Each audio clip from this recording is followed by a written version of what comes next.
Alright, so I'm going to be using this as kind of just like a platform to rant and ramble on, because I've just got a lot of random thoughts. Hold on. I just want to use this as an opportunity to rant and ramble about a bunch of random thoughts I have, because I just got way too many. And today I was thinking about my strange relationship with furries and the furry fandom and community, and specifically the art style. Because, like, don't get me wrong, I have no problem with furries. A lot of my best friends are furries. I think my biggest problem with furries is the fact that the entire community seems to resolve around one specific art style, alright? I'm going to move to the side, and I'm just going to display a screenshot of what happens when you look up furry art.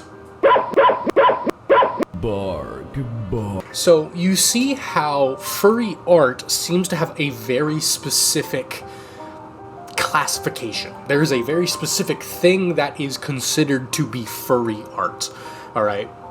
It is generally the Disney-ified, big-eyed, very colorful, anthropomorphic animals, generally foxes and wolves and deers and stuff like that, alright? It doesn't have to be any of those specific animals, but you see that there is a very specific trend of furry art. Like, you can look at something and be like, this was made by a furry, alright? Now, I don't like that art. Not because I think that it's weird, but I just visually, it's boring to me to look at. Now, here's an example of furry art that I actually like. I'm gonna display a few examples over here, alright? I want you to just look at them and appreciate them, alright?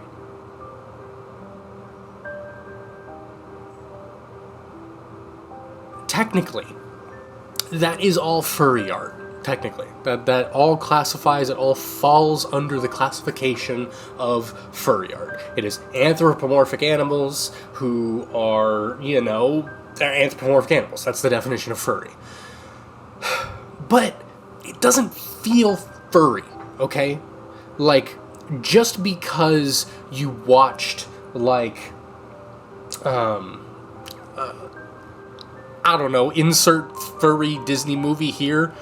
Just because you watched that doesn't mean you're automatically a furry. Just because you liked it doesn't mean you're automatically a furry. It seems like there's a distinction on the internet between furries and people who like anthropomorphic animals. If you want to call me a furry, that's fine, because I love art like this. This is awesome, alright? But this, on the other hand, not so much. We need a new word for this. We need a new word for people who are not furries, but enjoy anthropomorphic animals. Because furries are their own community. I would not be considered a furry by most furries, alright? I don't partake in any of the community. I generally don't commission furry artists to draw furry things, and I do not just deal in that kind of art. Like, it's just not my thing. I just don't like it. However, I do like anthropomorphic animals. So it's like, I'm in this weird gray area, where it's like a lot of people would not consider me to be a furry. But, like, what am I then, I think you could call me a furry, you'd technically be right. But, like, it just doesn't feel like it's accurate. So I don't know what... I don't leave your thoughts in the comments. And bonus points, leave if you're a furry or not. Because I'm sure, I think it'd be interesting to hear y'all's answers depending on if you are a furry or not,